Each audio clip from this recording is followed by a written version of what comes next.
Saya belajar di Al-Azhar. Ada yang berkata begini, Pak Quraisy itu istrinya pakai jilbab, ya kan? Anaknya yang paling tua pakai jilbab. Ini pakai jilbab. Najwa kok enggak pakai jilbab? Cek. Bismillahirrahmanirrahim. Assalamualaikum warahmatullahi wabarakatuh. Waalaikumsalam warahmatullahi wabarakatuh. Perkenalkan, nama saya Faisal Hanif dari Arsitektur 2023. Hanif Ya. Nah, saya dari santri Pusat Studi Quran, Tafsir Quran dan Hadis juga, yang itu kan Ustadz Fajar. Nah, saya ada pertanyaan yang ini mungkin cukup keresahan saya sebagai mahasiswa UI yang juga memiliki keresahan tentang tantangan zaman yang ada di kampus UI yang saya lihat problemnya. Nah, Muslim ritual itu, tetapi cara Putus-putus ya. Ada mikrofon lain nggak ya? cek.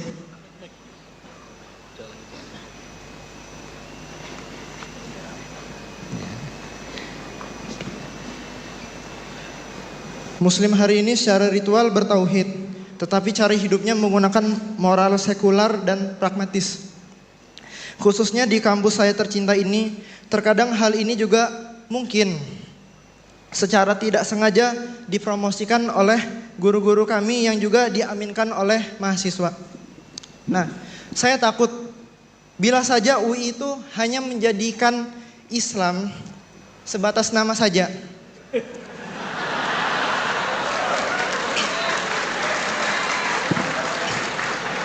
Yang padahal UII memiliki dasar catur dharma untuk menegakkan dakwah Islamiyah. Jadi kayak punya dasar yang kuat untuk menegakkan moral Islam gitu. Nah, apakah panjenengan melihat adanya cara menjembatani antara tradisi modernitas, logika, dan visi Quran gitu? Karena ya yang saya cukup resahkan ya di kampus ini, kampus Islam, tapi cukup banyak tantangan moral yang ini tuh bukan Islam gitu. Jadi begitu. Terima kasih. Rektor ya, jauh rektor.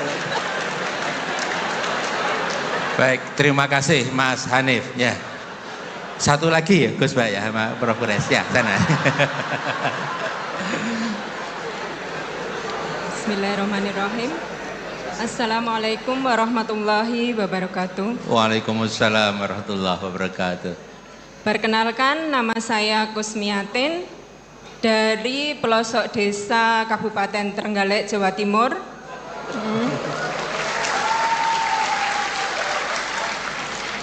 Alhamdulillah, pada hari ini saya mendapat kesempatan untuk bisa bertemu dengan Gus Bahak dan Prof. Quraisy Shihab, lantaran anak saya dua-duanya kuliah di sini dan bekerja di sini. Untuk pertanyaan sebelumnya dari para akademisi, pertanyaan ini dari ibu rumah tangga yang tidak punya pendidikan tinggi, tapi berharap anak-anaknya punya pendidikan tinggi dan memiliki pemahaman agama yang baik. Saya ceritakan latar belakangnya dulu. Anak saya pertama sudah lulus S2, selesai 30 juz, dengan mudah dididik. Kemudian anak yang kedua laki-laki, justru di saat saya sudah mulai memiliki pemahaman bagaimana mendidik anak dengan baik, tapi justru setelah kuliah dia tidak mau menghafal Al-Quran, dan itu membuat saya selalu bersedih. Memiliki pemikiran yang kurang baik terhadap anak. Dan mungkin ini juga dirasakan oleh banyak ibu-ibu ketika mendidik anak-anak tidak sesuai harapan. Jadi saya itu tidak memiliki pemikiran negatif terhadap anak-anak saya. Saya ingin memiliki pemikiran yang selalu positif, yang akan nantinya membuat anak-anak saya itu tetap baik. Jadi saya mohon saran, petunjuk, petuah dari Gus Baha ataupun Prof. Quraish Shihab, bagaimana menyikapi kondisi yang memiliki anak-anak seperti itu, yang memiliki perbedaan yang sangat jauh, mendidik anak perempuan yang penurut dan memiliki prinsip, kemudian memiliki anak laki-laki yang mungkin memang berbeda secara psikologisnya anak laki-laki dan perempuan itu. Dan menyentil tadi beasiswa, siapa tahu nanti anak saya yang S2 dapat beasiswa S3 juga di sini. Demikian, dan untuk akhir kata saya juga mohon doanya semoga anak-anak saya khususnya dan anak-anak dari ibu-ibu yang di sini atau bapak-bapak di sini nantinya bisa memiliki putra dan putri yang soleh dan solehah. Amin. Terima kasih. Wassalamualaikum warahmatullahi wabarakatuh. Waalaikumsalam warahmatullahi wabarakatuh. Terima kasih Ibu. Ada dua penanya, Prof. Quraish dan Gus Baha. Yang satu mewakili anak laki-laki, nah, yang kedua mewakili ibu. Nah, dan temanya tadi serupa, kira-kira gitu. Yang pertama tadi refleksi atas keadaan yang terjadi di kampus kami, ya. Ini viral loh. Kemudian yang kedua, ini bagaimana menyikapi dalam mendidik anak kok beda-beda gitu Bu ya. Ya. Kan yang perempuan tadi cenderung nurut, yang laki-laki tadi masalahnya itu tidak lagi mau menghafal Al-Qur'an, kelihatannya gitu yang disampaikan oleh Ibu. Ya, monggo Gus Baha dan Pak Quraish. Tadi yang dari UII tadi yang ngeluhkan perilaku anak-anak UI, tapi nggak rektornya tuh yang dimaksud. Saya pikir semua yang bertanggung jawab pasti resah kayak Anda. Jadi Anda ini orang baik karena resah. Jadi ada cerita, ini faktual tapi ideal itu mah nggak pernah ada. Dulu di era Nabi tanpa ngurangi hormat tuh ada sahabat itu unik. Dia sangat mencintai Nabi tapi nggak bisa meninggalkan hobinya mabuk. Nggak, jangan ditiru mabuknya, ditiru fakta itu. Tapi dia kalau disuruh mabuk di tempat-tempat kayak gitu gak mau, dia inginnya deket-deket. Sampai ada orang yang terus bilang, wah dasar kamu khimar. Gak neruskan monyet loh ya, ini cerita asli. Ini cerita. Dasar kamu khimar. Pak Quraish pasti tahu hadis itu terkenal sekali, ada di Bukhari. Wa kana yulaqabu khimarun. Loh ini sudah iya. Saya gak butuh iyanya rektor karena iyanya karena gak tahu bilang iya. Butuh iyanya ini. Jadi ini nambah pahalanya Pak Rektor, saya gojlok itu bukan ngurangi pahala saya, nambah pahalanya Pak Rektor. Dan pahala saya dikurangi masih cukup lah, masih banyak.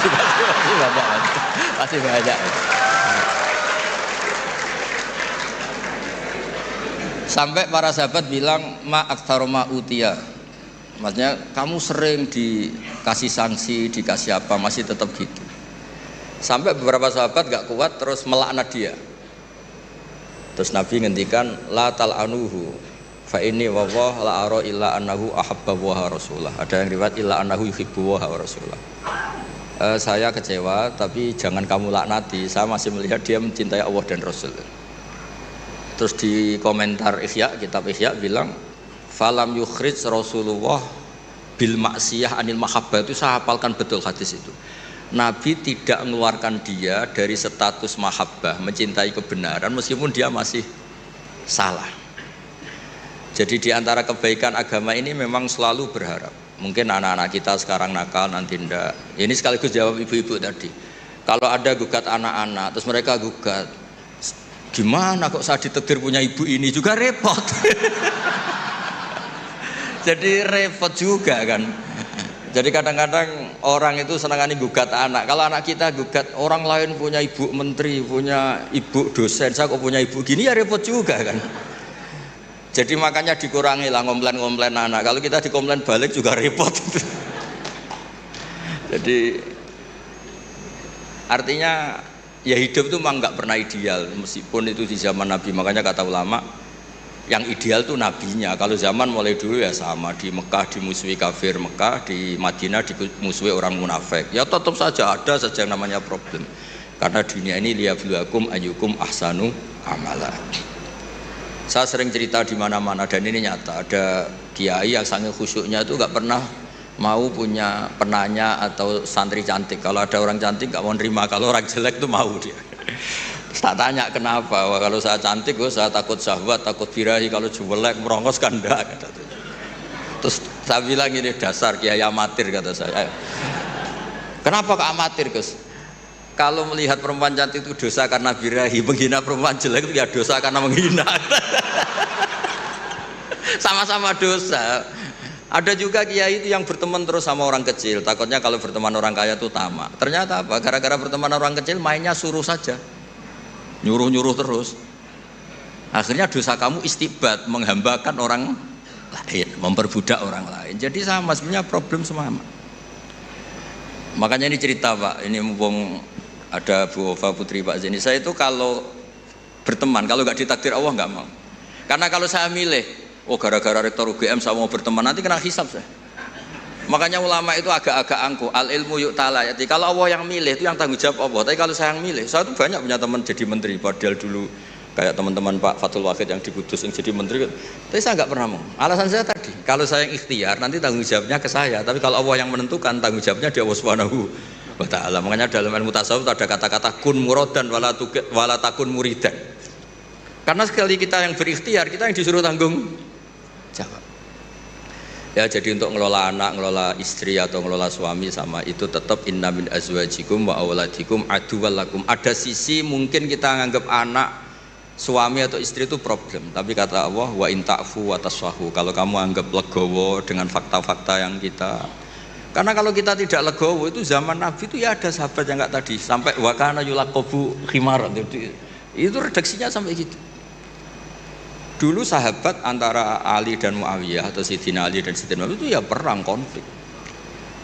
Sayyidah Aisyah dengan Sayyidina Ali ya sering salah paham. Jadi hidup itu gak pernah ideal. Yang ideal nanti setelah di surga ya sudah, mau apa coba. Saya cerita yang lucu tapi ini nyata. Nabi itu kalau ada halah, ada itu nangis, ingat Khadijah. Padahal ini hanya teman atau saudara ini. Aisyah cemburu. Ya Rasulullah, kenapa engkau ingat orang yang sudah tua padahal sudah diganti yang lebih muda? Khadijah disebut ajus tua sekali. Gantian Sayyidah Fatimah tersinggung, ibunya disebut ajus tua sekali. Dan selalu Aisyah itu bangga karena istri cantik muda. Terus kata Nabi, kamu ingin supaya Aisyah tidak jumawa sama ibu kamu Khadijah? Ingin ya Rasul. Itu Aisyah dibilangin, secantik-cantik kamu itu dapat duda. Setua-tua ibu saya dapat berjaga. Jadi kadang Nabi itu ya asik saja kak, ya gak serius-serius banget. Semenjak itu Sayyidah Fatimah Aisyah terus gak pati jumawa banget itu, karena ternyata iya saya dapat duda, Khadijah janda dapat berjaga gitu. Jadi khazanah Quran, khazanah hadis itu cukup lah untuk. Jadi tadi yang saya katakan wakana yulaqabu khimaran itu ada di Sahih Bukhari. Pak Kores pasti tahu betul. Sekarang tahu Pak Rektor karena sudah dikasih tahu. Itu ada di hadis Bukhari, nanti dicari. Ya, silakan. Apa lagi sudah dijawab terkait dilema mendidik anak. Oke. Baik. Ada ucapan Sayyidina Ali yang saya kira kita perlu perhatikan semuanya. Beliau berkata, "Allimu auladakum fa innahum khuliqu fi zamanin ghaira zamani." Didiklah anak-anakmu dengan kesadaran bahwa mereka itu lahir, tumbuh, berkembang pada zaman yang berbeda dengan zaman ini. Jadi jangan mau menjadikan anak itu seperti Anda. Kasih dia pertama ini, kasih dia kebebasan untuk memilih apa yang disenanginya selama itu tidak melanggar agama. Anak saya tidak ada jadi kiai, tidak ada belajar agama, tidak ada. Saya tanya, oh ini Mau hukum silahkan, mau psikologi silahkan, mau komputer silahkan. Karena semua ilmu itu baik. Yang menentukan anak itu apa keinginannya, apa bakatnya. Kita tinggal mengarahkan.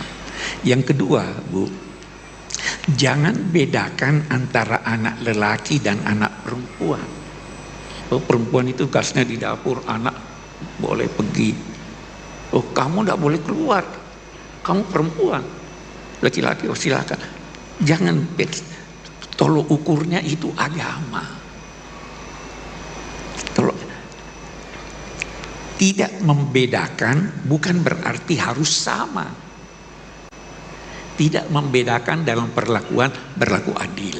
Tidak membedakan dalam perlakuan memberi biaya yang dia butuhkan, yang wajar untuk dia. Anak laki saya tidak belikan emas dan perak. Tapi anak perempuan, karena itu adalah kebutuhannya. Jadi jangan berkata bahwa oh ya kamu sudah saya beri dulu ini sekian, anak laki minta begitu. Tidak. Yang ketiga, yang terpenting, bersahabatlah dengan anak. Jadi kalau mau anak taat, bersahabat. Karena kalau tidak bersahabat, dia punya problem, dia ceritakan pada temannya yang tidak mengerti. Tapi kalau bersahabat dengan dia akan menyampaikan saya begini, bisa dibimbing oleh orang tuanya. Karena itu sering-seringlah diskusi, bercanda, apa segala. Pokoknya jadi sahabat supaya dia mau. Saya kira itu yang saya usahakan untuk terapkan dalam keluarga. Mudah-mudahan. Dan satu hal, selama masih ada, ini boleh jadi kita beda. Saya belajar di Al-Azhar. Ada yang berkata begini, Pak Quraisy itu istrinya pakai jilbab, ya kan? Anaknya yang paling tua pakai jilbab. Ini pakai jilbab. Najwa kok enggak pakai jilbab? Ada anak saya belajar di Amerika, dokter spesialis. Waktu dia di Amerika, jangan pakai. Kenapa? Dilecehkan kamu. Ya kan? Ada enggak pendapat? Ada jawabannya. Najwa, Abi, saya harus pakai jilbab. Terserah kamu. Ada pendapat begini, ada pendapat begini, ada pendapat begini. Saya tidak mau paksa, karena beragama itu jangan dipaksa, harus kesadaran, ya kan, bersahabat. Terus itu yang dia jawab, Tuhan tidak bertanya 5 tambah 5 berapa, karena jawabannya cuma 1. Tuhan bagaikan bertanya 10 berapa tambah berapa. Kita bisa beda-beda. Ya kalau dia mau begitu dan itu dia sadari dan memang ada yang berpendapat begitu, silakan, saya tidak bisa paksa. Dia sudah bertanggung jawab sendiri. Anak saya yang laki sekolah di Australia di bidang komputer. Setelah selesai, saya masih ingin dia lanjut. Tapi dia sudah tidak mau lanjut. Saya mau berbisnis, sudah mau ini. Ya silakan. Jadi jangan paksa anak, tetapi kalau mau sadarkan dia sehingga dia. Nah, kenapa dia sadar? Karena dia bersahabat dengan Anda. Karena Anda bersahabat dengan dia. Saya kira itu kunci yang saya bisa beri sebagai jawaban. Terima kasih. Terima kasih Gus Baha dan Prof. Quraisy.